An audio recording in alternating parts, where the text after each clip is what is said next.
सारे मीठे बच्चे, तुम इन आँखों से जो कुछ देखते हो यह सब पुरानी दुनिया की सामग्री है, यह समाप्त होनी है। इसीलिए इस दुख धाम को बुद्धि से भूल जाओ। प्रश्न है, मनुष्य ने बाप पर कौन सा दोष लगाया है, लेकिन वह दोष किसी का भी नहीं है।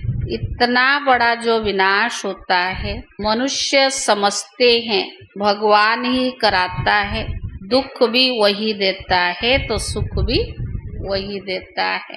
ये बहुत बड़ा दोष लगा दिया है। बाप कहते बच्चे मैं तो सदा सुखदाता हूँ, मैं किसी को दुख नहीं दे सकता। अगर मैं विनाश कराऊं तो सारा पाप मेरे पर आ जाए। वह तो सब ड्रामा अनुसार होता है, मैं नहीं कराता हूँ। गीत रात के राही थक मत जान। ओम शांति। बच्चों को सिखलाने के लिए कई गीत बड़े अच्छे हैं। गीत का अर्थ करने से वाणी खुल जाएगी। बच्चों की बुद्धि में तो है कि हम सभी दिन की यात्रा पर है, रात की यात्रा पूरी होती है। भक्ति मार्ग है रात की यात्रा। अंधियारे में धक्का खाना होता है। आधा कल्प रात की यात्रा कर उतरते आए हो, अभी आए हो दिन की यात्रा पर। ज्ञान माना दिन। यह यात्रा एक ही बार करते हो। तुम जानते हो याद की यात्रा से हम तम प्रधान से सतो प्रधान बन सतयुग के मालिक बनते हैं।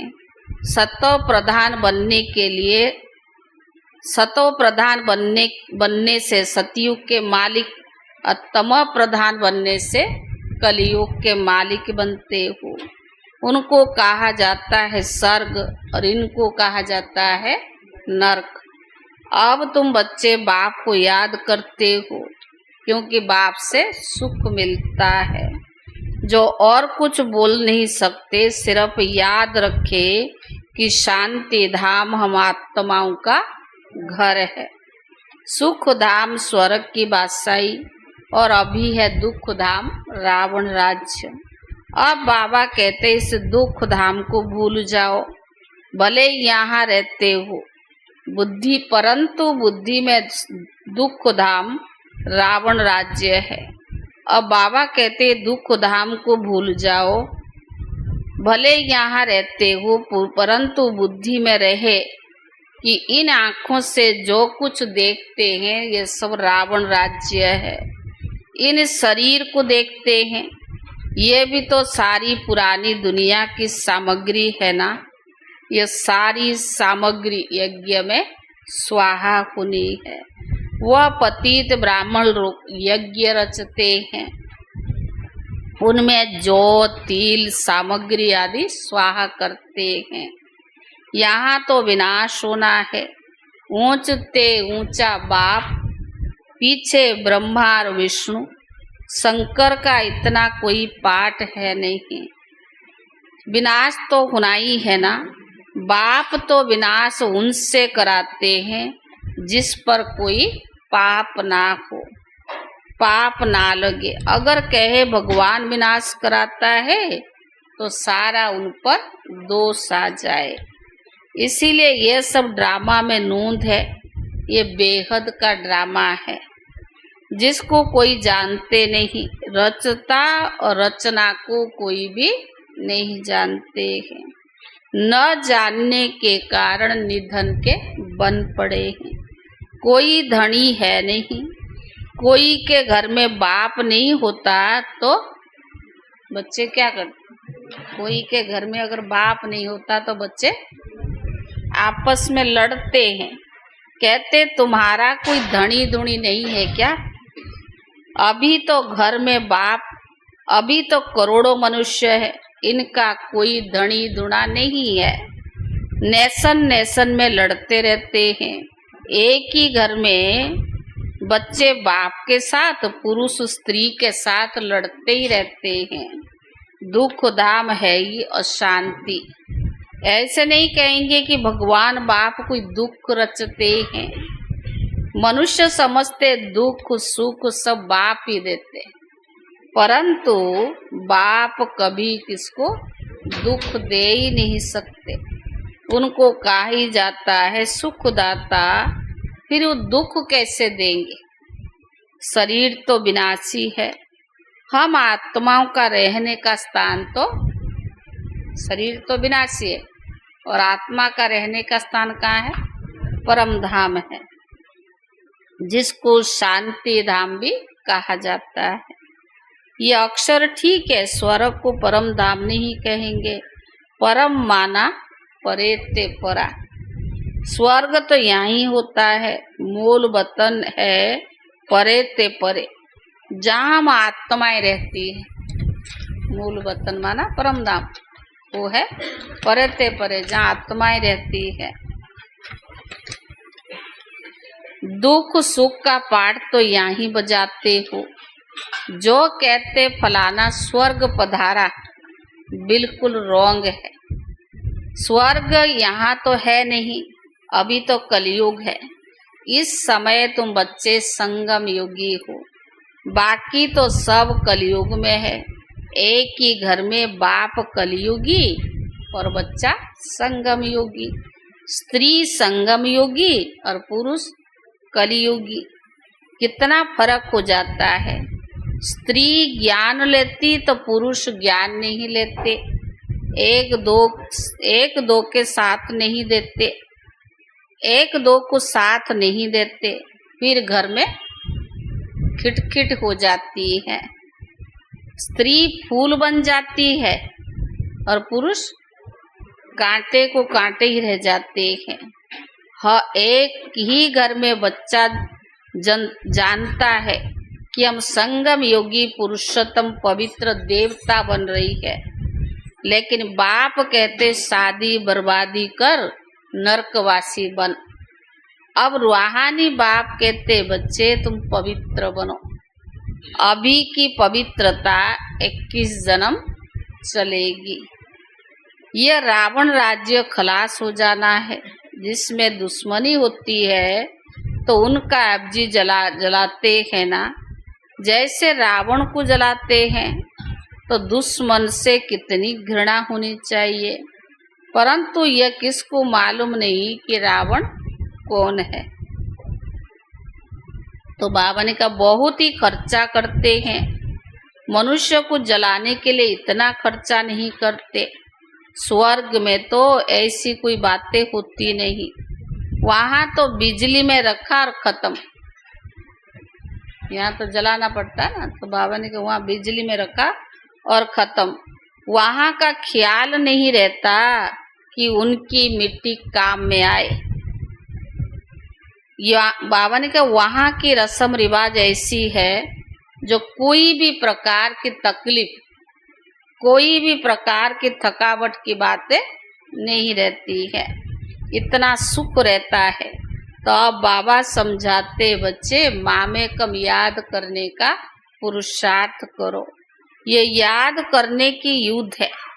बाबा बच्चों को समझाते रहते, मीठे मीठे बच्चे अपने ऊपर अटेंशन का पहरा देते रहो। माया कहाँ कहाँ नाक कान न काट जाए, क्योंकि माया दुश्मन है। अपने ऊपर इतना अटेंशन रखो, ऐसा न हो कि माया कहीं नाक कान काट न जाए। तो बाबा ने कहा तुम बाबा को याद करते हो और माया तूफान में उड़ा देती है। इसलिए बाबा कहते हर एक को सारा दिन का चार्ट लिखना चाहिए कि हम कितना बाप को याद किया। हर एक को बाबा ने कहा सब अपना अपना चार्ट लिखना चाहिए कि हमने सारा दिन कितना बाप को याद किया। कहाँ मन भागा, डायरी में नोट करो कितना समय बाप को याद किया। अपनी जांच करनी चाहिए, तो माया भी देखेगी अच्छा बहादुर है, अपने ऊपर अच्छा अटेंशन रखते हैं। पूरा पहरा रखना है। अभी तुम बच्चों को बाबा आकर अपना परिचय देते हैं। कहते बच्चे भले घरवार संभालो, सिर्फ बाप को याद करो। यह कोई उन सन्यासियों के माफिक नहीं है, घरवार को छोड़ के चले जाना, ये नहीं। उसी घर गृहस्थ में रहते घरवार को संभालो। वो भीख पर चलते हैं, फिर कर्म तो करना पड़ता है ना। तुम उनको कह सकते हो तुम हो हठ योगी और हम है राजयोगी। राजयोग सिखलाने वाला तो एक ही भगवान है। अभी तुम बच्चे संगम पर हो, इस संगम युग को ही याद करना पड़े। हम अभी संगम युग पर सर्वोत्तम देवता बनते हैं। हम उत्तम पुरुष अर्थात पूज्य देवता थे, अब कनिष्ठ बन पड़े हैं। अब हम कोई काम के नहीं रहे। अब हम क्या बनते हैं? मनुष्य जिस समय बैरिस्टरी आदि पढ़ते, उस समय मर्तबा नहीं मिलता। जब पढ़ते तब थोड़ा पद मिल जाता है। पद में जब पास हो जाते, पढ़ाई पूरा हो जाती है, तब मिल। इम्तिहान पास किया, मर्तबे की टोपी मिली, जाकर गवर्नमेंट की सर्विस में लेंगे। अभी तुम जानते हो हमको ऊंचते ऊंच भगवान पढ़ाते हैं, तो जरूर ऊंचते ऊंचा पद भी तो पाएंगे ना। अभी तुम जानते हो ना, यह एम ऑब्जेक्ट है। अब बाप कहते बच्चे माँ में कम याद करो, मैं जो हूँ जैसा हूँ सोच समझा दिया है। आत्माओं का बाप में बिंदी हूँ, मेरे में ही सारा ज्ञान भरा हुआ है। तुमको भी भले कहते वो ज्ञान थोड़ी था कि आत्मा की बैटरी बाबा ने कहा ये ज्ञान थोड़ी था कि आत्मा बिंदी है और उनमें सारे 84 जन्मों का अविनाशी पाठ नूंधा हुआ है। क्राइस्ट पाठ बजा कर गए, फिर वो आएंगे तो सही ना। पाठ बजा कर गए तो आएंगे तो सही ना। तो बाबा ने कहा क्राइस्ट सभी सब जाएंगे, क्राइस्ट की आत्मा भी अभी तमो प्रधान होगी। जो भी ऊंचते ऊंचा धर्म स्थापक है वो भी तमो प्रधान है। यह भी कहते हैं मैं भी बहुत जन्म के अंत में तमो प्रधान बना, अब फिर मुझे भी सतो प्रधान बनना है। तत्व कौन कह रहा? ब्रह्मा हुआ। तुम जानते हो हम ब्राह्मण बने हैं देवता बनने के लिए। तो बाबा ने कहा विराट रूप के चित्र का भी अर्थ कोई नहीं जानते हैं। अभी तुम बच्चे जानते हो आत्मा स्वीट होम में रहती है पवित्र, यहाँ आने से ही पतित बनती है। तब कहते पतित पावन आकर हमको पावन बनाओ, हम अपने घर मुक्ति धाम जाए। यह भी पॉइंट धारण करने के लिए। मनुष्य नहीं जानते कि मुक्ति जीवन मुक्ति किसको कहा जाता है। मुक्ति धाम को शांति धाम कहा जाता है, जीवन मुक्ति धाम को सुख धाम कहा जाता है। यहाँ तो दुख का बंधन है। बाबा ने कहा कलयुग में क्या है? दुख का बंधन है। जीवन मुक्ति को सुख का बंधन कहे। तो बाबा ने कहा अब दुख का बंधन दूर हो जाएगा। हम पुरुषार्थ करते हैं ऊंच पद पाने के लिए। तो ये नशा होना चाहिए कि भगवान पढ़ा रहा है, हम पढ़ाई पढ़ रहे हैं, हमें ऊंच पद मिलना चाहिए, ये नशा होना चाहिए। तो बाबा ने कहा हम अभी श्रीमत पर अपना राज्य भाग्य स्थापन कर रहे हैं। जगत अम्बा नंबर 1 में जाती है, हम भी उनको फॉलो करेंगे। जो बच्चे अभी माता पिता के दिल पर चढ़ते वही, हाँ माता पिता कौन है? शिव बाबा तो है ही सूक्ष्म में, स्थूल रूप में तो बाबा ने बाबा को निमित्त बनाया ना, ब्रह्मा बाबा को।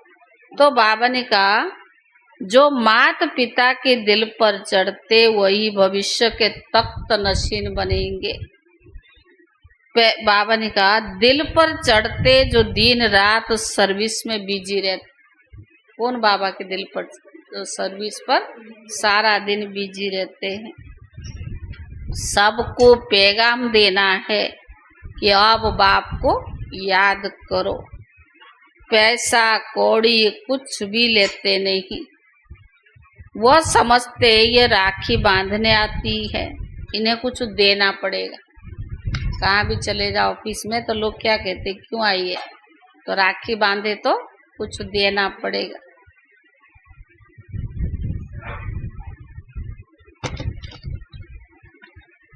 तो बाबा ने कहा राखी बांधे तो कुछ देना पड़ेगा, ये दान ले, बोलो हमको कुछ नहीं चाहिए, सिर्फ 5 विकारों का दान दे दो।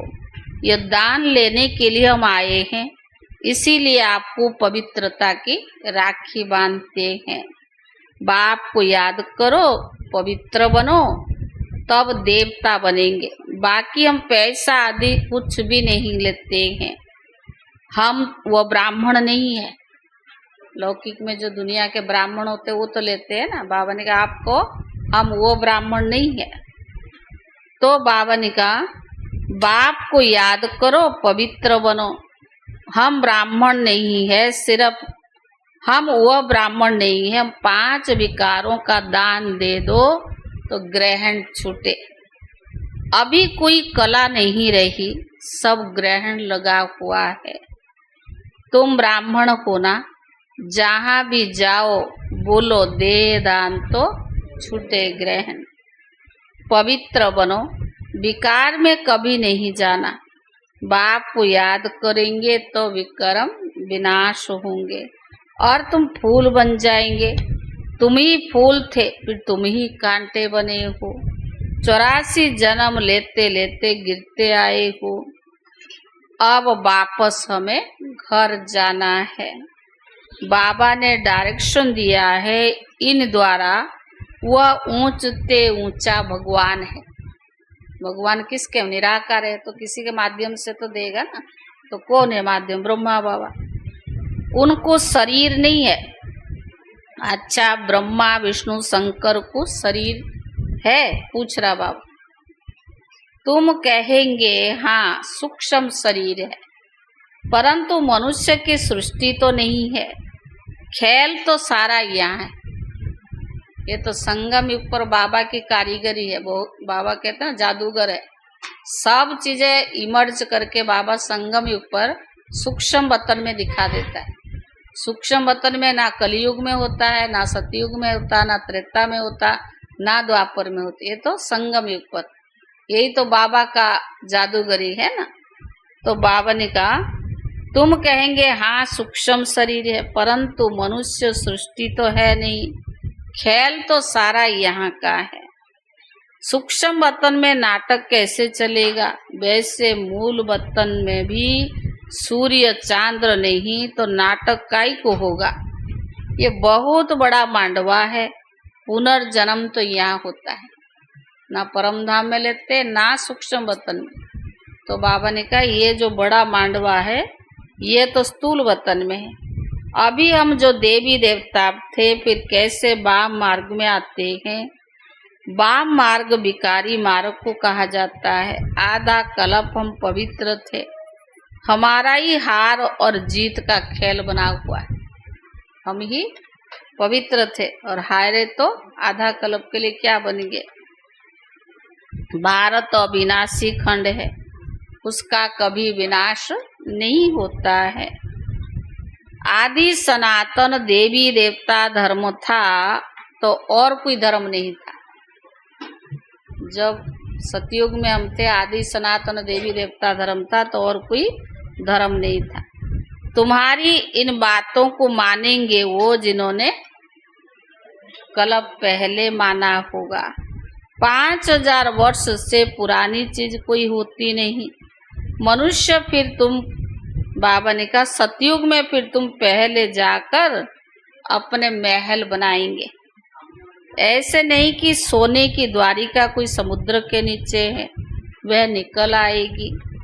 दिखलाते सागर से देवता रत्नों की थालियां भर भर कर देते थे। वास्तव में ज्ञान सागर बाप है जो तुम बच्चों को ज्ञान रत्न की थालियां भर भर कर देते हैं। दिखाते शंकर ने पार्वती को, बाबा ने कहा शंकर ने पार्वती को कथा सुनाई है, ज्ञान रत्नों से झोली भरी है। शंकर के लिए कहते भांग धतूरा पीता था, फिर उनके आगे जाकर कहते भर दो झोली। शंकर का डांस दिखाते नहीं तो बाबा ने कहा फिर क्या कहते, कहते भांग धतूरा पीता था, फिर कहते कि शंकर जी के आगे भर दो झोली। हमको धन दे दो, तो देखो शंकर की ग्लानी भी कर दी है। सबसे जास्ती ग्लानी करते हैं हमारी, यानी शिव बाबा की। ये खेल है, फिर जो भी होगा। इस नाटक को कोई जानते नहीं। मैं आकर सबको आदि से अंत तक सारा राज समझाता हूँ। यह भी नहीं जानते हूँ ऊंचते ऊंचा भगवान है। विष्णु सु ब्रह्मा और ब्रह्मा सु विष्णु बनते हैं ना, ये कोई समझ ना सके। यही ब्रह्मा विष्णु कैसे बनता है और वही विष्णु फिर ब्रह्मा कैसे बनता है, कोई समझ नहीं सकते। अभी तुम पुरुषार्थ करते हो कि हम विष्णु कुल का बने। विष्णुपुरी का मालिक बनने के लिए तुम ब्राह्मण बने हो ना। तुम्हारी दिल में है हम ब्राह्मण अपने लिए सूर्यवंशी चंद्रवंशी राजधानी स्थापन कर रहे हैं, वह भी श्रीमत पर। इसमें लड़ाई आदि की कोई बात नहीं। देवताओं और असुरों की लड़ाई कभी होती नहीं। देवताएं सतयुग में है, वहां लड़ाई कैसे होगी। अभी तुम ब्राह्मण योग बल से विश्व के मालिक बनते हो। बाहुबल वाले विनाश को प्राप्त हो जाएंगे। तुम साइलेंस बल से साइंस पर विजय पाते हो। अब तुमको आत्म अभिमानी बनना है। हम आत्मा है, हमको वापस अपने घर जाना है। आत्माएं तिखी है। बाबा ने कहा आत्माएं तिखी है कि चपटी में आत्मा कहाँ का कहाँ जाकर जन्म लेती है। कोई विलायत में भी जाकर जन्म लेते हैं। आत्मा सबसे जास्ती तीखा रॉकेट है। तो बाबा ने कहा आत्मा सबसे जास्ती तीखा रॉकेट है, इसमें मशीनरी आदि की कोई बात नहीं। शरीर छोड़ा और ये भागा। अब तुम बच्चों की बुद्धि में है हमको अब घर जाना है, जहाँ से आए थे फिर वहां जाना है। पतित आत्मा तो जा न सके, पवित्र बनकर ही जाएंगे। बाकी तो सब सजाएं खाकर जाएंगे। सजाएं बहुत मिलती है। बाबा ने कहा ना अंत में बाबा साक्षात्कार कराएगा और सजा देगा। आज तो बाबा ने कहा बहुत सजाएं खाएंगे। तो बाबा ने कहा बहुत सजाएं मिलती है। वहां तो गर्भ महल में आराम में रहते हैं। रोशनी हो जा। बच्चों ने साक्षात्कार किया है कृष्ण का जन्म कैसे होता है। वहां कोई गंदगी की बात होती नहीं, एकदम जैसे रोशनी हो जाती। हैं। बाबा ने बड़ी दादी के लिए भी कहा था ना, जो संदेश लाए थे गुलजार दादी कि दादी इतनी आत्मा उनकी सतो प्रधान बनी है, परमातीत अवस्था को प्राप्त की है।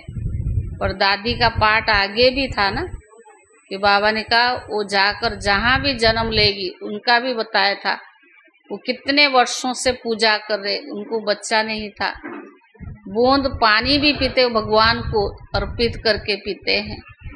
तो जब उनके बच्चा होगा तो घर में रोशनी हो जाएगी, उनको कोई तकलीफ नहीं होगी। तो दादी के गुलजार दादी ने सारी स्पष्ट किया था। ऐसे बाबा ने कहा श्री कृष्ण का जब जन्म होगा तो बाबा ने कहा वहां कोई गंदगी की बातें नहीं होती है, एकदम जैसे रोशनी हो जाती है। अभी तुम बैकुंठ के मालिक बनते हो तो ऐसा पुरुषार्थ करना चाहिए। शुद्ध पवित्र खान पान भी होना चाहिए, शुद्ध पवित्र खान पान भी होना चाहिए। दाल भात सबसे अच्छा है। हाँ,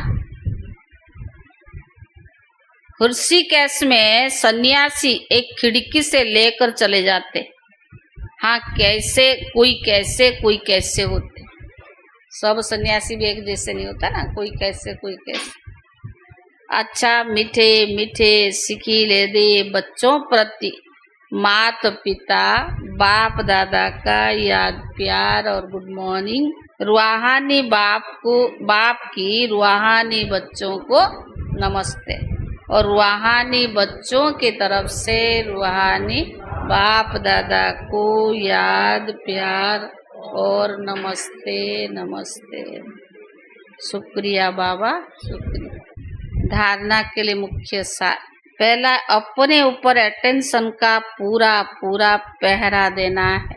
माया से अपनी संभाल करनी है। याद का सच्चा सच्चा चार्ट रखना है।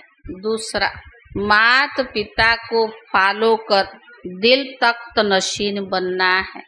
दिन रात सर्विस पर तत्पर रहना है। सबको पैगाम देना है कि बाप को याद करो।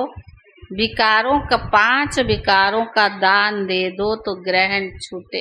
वरदान, सेंस और इसेंस के बैलेंस द्वारा अपनेपन को स्वाहा करने वाले विश्व परिवर्तक भव। सेंस अर्थात ज्ञान की पॉइंट्स, समझ और इसेंस है अर्थात सर्वशक्ति स्वरूप, स्मृति और समर्थ स्वरूप। इन दोनों का बैलेंस हो तो अपनापन व पुरानापन स्वाहा हो जाएगा।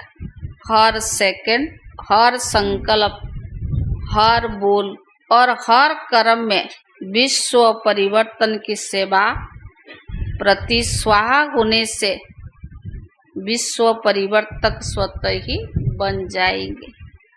जो अपनी देह की स्मृति सहित स्वाहा हो जाते हैं, उनके श्रेष्ठ वाइब्रेशन द्वारा वायुमंडल का परिवर्तन सहज हो जाता है।